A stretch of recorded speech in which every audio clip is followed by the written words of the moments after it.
بسم اللہ الرحمن الرحیم۔ السلام علیکم۔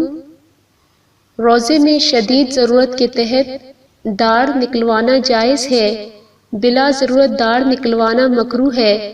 اگر خون یا دوا پیٹ میں چلی جائے اور تھوک پر غالب یا اس کے برابر ہو تو روزہ فاسد ہو جائے گا، قضا لازم ہوگی، کفارہ نہیں۔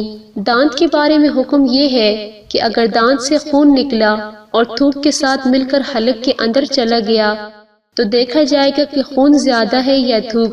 اگر خون زیادہ ہے تو روزہ فاسد ہے، قضا ضروری ہے، کفارہ نہیں۔ اگر تھوک زیادہ ہے تو روزہ فاسد نہیں ہوا۔